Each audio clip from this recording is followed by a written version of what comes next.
morning, children.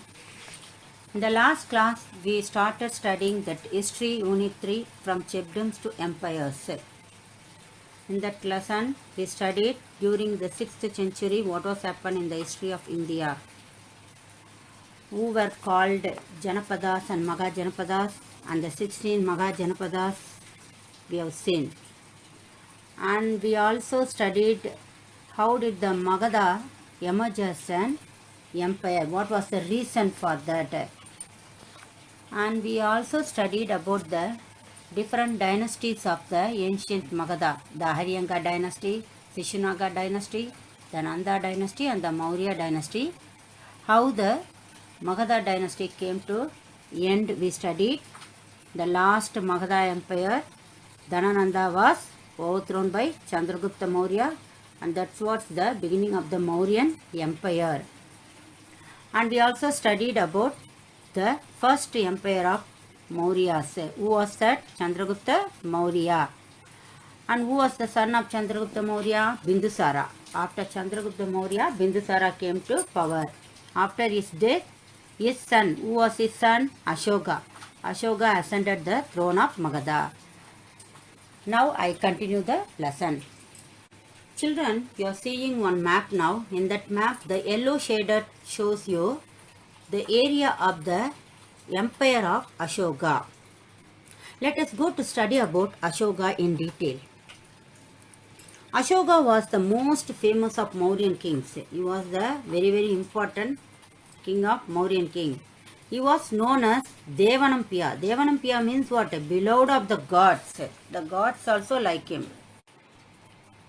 Ashoka fought the Kalinga war in 261 BC. He won the war and he captured Kalinga. But the horror of the war was very crucial. He himself described about that in the Rock Edict 13. Let us go to study what is Chand Asoka and what is Dham Asoka. After the battle of Kalinga, Ashoka became a Buddhist. He undertook tours. Tours means dharma yatras to different parts of the country, instructing the people on policy of Dhamma. Dhamma meaning nothing but to preach to the people about the good things, good characters. Okay. It contained the noblest ideas of humanism, forming the essence of all religions. He laid stress on compassion, charity, purity, saintliness, self-control, truthfulness, and obedience and respect for parents, preceptors, and elders. All these things together called Dhamma. Is it clear? The result of the battle Kalinga only made Ashoka to become a Buddhist. Why? What was the reason? In the battle, so many soldiers were killed. So many animals also killed. So after seeing all these scenes only, Ashoka decided not to conduct any war and he became a Buddhist. He followed Dharma. Okay. Ashoka sent his son. His son's name is called Magendra and his daughter Sangamitra to Sri Lanka. Why? To propagate. Propagate means to preach Buddhism, to develop, to spread Buddhism in Sri Lanka. He also sent missionaries to West Asia, Egypt and Eastern Europe to spread the message of Dhamma. Missionaries, who are called missionaries? The followers of Buddhism.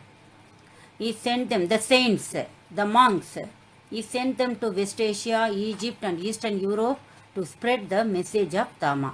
The Dhamma Mahamatras were a new cadre of officials created by Ashoka.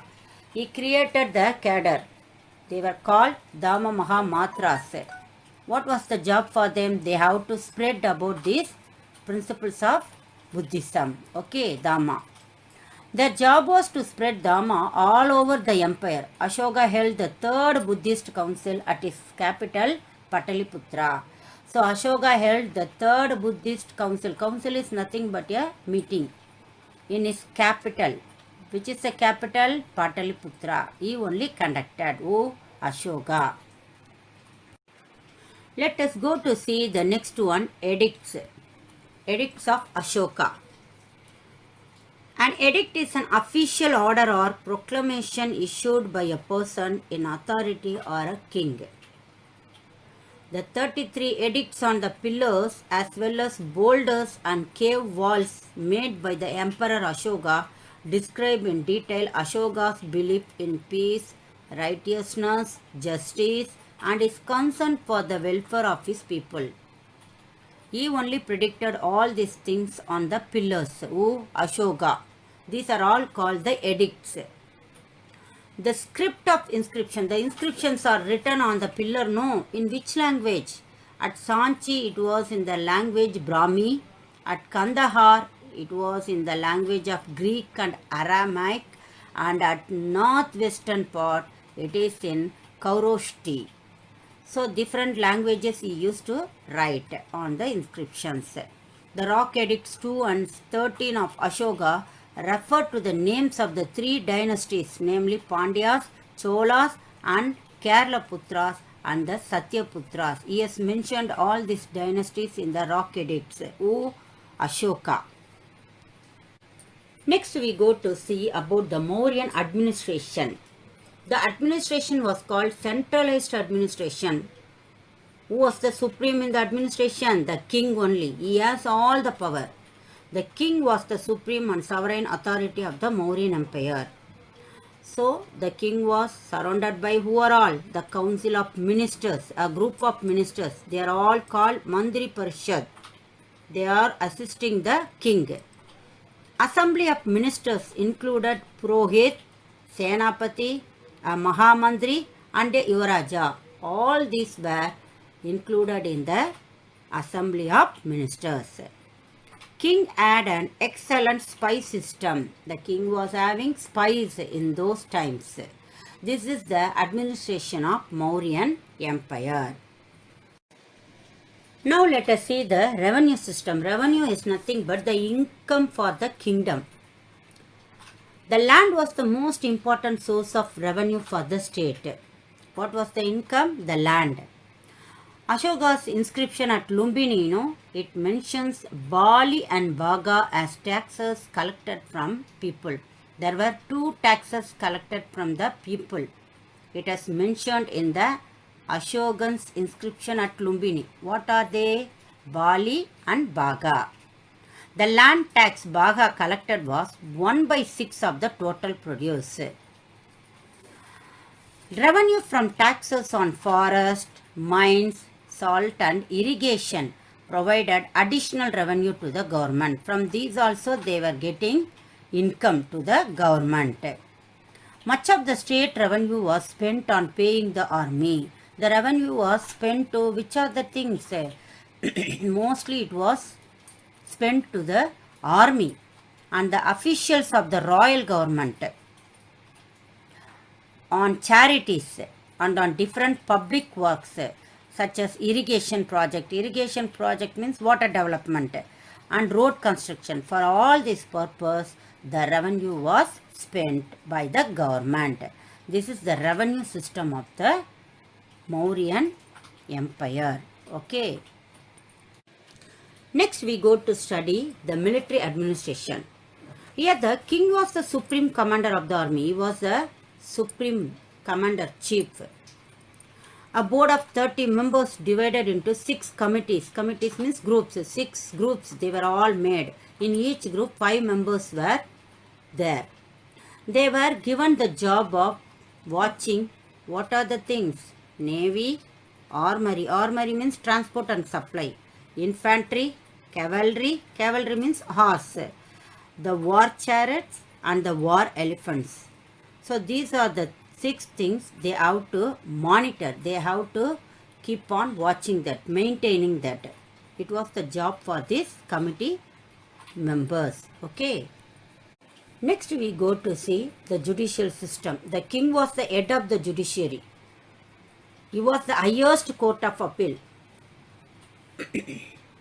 The king appointed many judges subordinate to him. To assist the king appointed many judges. The punishments were harsh. It was very crucial punishments. Okay. Next one is municipal administration. Municipal administration is nothing but the administration of cities and towns. Board of 30 members divided into 6 committees. Each had 5 members to manage the administration of the city. Town administration was under Nagarika. Who was administered the town? They were called Nagarika. He was assisted by Stanika and Gopa. The Nagarika was assisted by Stanika and Gopa. Is it clear? The Junagar and Girnar inscriptions of Rudradaman records that the construction of a water reservoir known as Sudarshana Lake was begun during the time of Chandragupta Maurya and it was completed during Ashoka's reign. From this we can understand that water irrigation system was very good in that time. So, who has started that Sudarshana Lake project? Chandragupta Maurya only started and it was completed by Ashoka. Okay. Next one is the Mauryans' currency. Money was not only used for trade, even the government paid its officers in cash. The punch marked silver coins, what you see in the picture, these are all silver coins, they are called panas, which carry the symbols of the peacock and the hill and crescent copper coins called mashakas formed the imperial currency. Next one is trade and urbanization. Trade flourished particularly with Greece, Malaya, Ceylon and Burma. Trade is nothing but business. The Arthashastra refers to the regions producing specialized textiles, Kasi, Banaras, Vanga, Bengal, Kamarupa, Assam and Madurai in Tamil Nadu. These are all the famous places for the trading. Some of the main exports and main imports on those time, let us see. The spices, the exports, pearls, diamonds, cotton textiles, ivory works, conch shells. These are all the things exported. And which are the things they imported from other countries? Horses, gold, glassware, linen. All these things they imported from other countries to Mauryan kingdom. Is it clear, children? Next we can see the Mauryan art and architecture. Mauryan art can be divided into 2 categories. One is indigenous art, the other one is royal art. What is indigenous art? It is statues of yakshas and yakshis. The royal art is palaces and public buildings, monolithic pillars. Monolithic means single stone pillars. Rock cut architecture and stupas. So these are all the royal art. I repeat once again, the Mauryan art is divided into 2 categories. One is indigenous art, that is nothing but the statues of yakshas and yakshus, and the royal art, it is palaces and public buildings, monolithic pillars, rock cut architecture and stupas. Now you can see the pictures. The left hand side pictures the statues of Yaksha and Yakshi. Yakshas were the deities, gods. They are connected with what? Water, fertility, trees, the forest and wilderness. Yakshis were the female counterpart.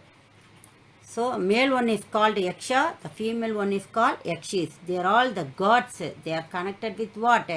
Water, fertility, trees, the forest and wilderness. Is it clear? The next one is stupas. Picture you can see now, that is Sanchi near Bhopal, Madhya Pradesh. What is a stupa? A stupa is a semi-spherical dome, half-circle dome, like a structure constructed on brick or stone. It is constructed with either brick or stone. The Buddha's relics were placed in the center of the dome. So, Buddha's relics, all these are kept in the center of the dome and they built this. This is what called stupas. Next one is called monolithic pillar. It is in Sarnath. What do you mean by monolithic? It is made by a single pillar. That is what it is called, monolithic pillar. The crowning element in this pillar is Dharma Chakra. Can you see the chakra on the top? 4 lines are there. Under that the chakra is there, no? That is the speciality of this Sarnath pillar. From here only the emblem is taken for our country, the national emblem. This is what called monolithic pillar. Next we can see the rock cut architectures. They cut the rock. From that they make the shapes. That is called rock cut architecture. Rock cut caves of Barabar and Nagarjuna hills are very famous. You can see that in the picture now. This is from Lomas Rishi cave. It is in Barabar. There are several caves to the north of Bodh Gaya. 3 caves in Barabar hills have dedicative inscription of Ashoka. Ashoka's inscriptions are there here. And 3 in Nagarjuna hills have inscriptions of Dasaratha Maurya, grandson of Ashoka. Who is Dasaratha Maurya? The grandson of Ashoka. So these are all the famous rock cut architectures during the Mauryan Empire. Now we can go to see the reasons for the decline of the Mauryan Empire. Why the Mauryan Empire destroyed? There are so many reasons. Let us see. First one is Ashoka's successors were very weak. After Ashoka, overall came for power were not very brave kings. Second one, continuous revolts in different parts of the empire. Inside the empire itself, there were so many voices raised against the government. Next, invasion by the Bactrian Greeks weakened the empire.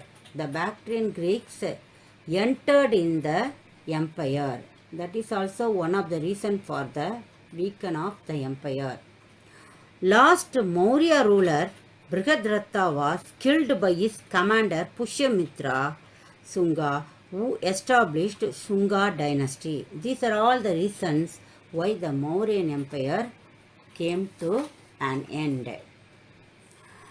Let us go to see some of the names in ancient time and now how it is changed in modern time. Rajagriha was, in ancient time it was called Rajagriha, no? Now it has turned into Rajgir. The Pataliputra in olden time, now it is turned into Patna. Kaliga has changed into Odisha. Is it clear, children? That's all this lesson. Bye, children.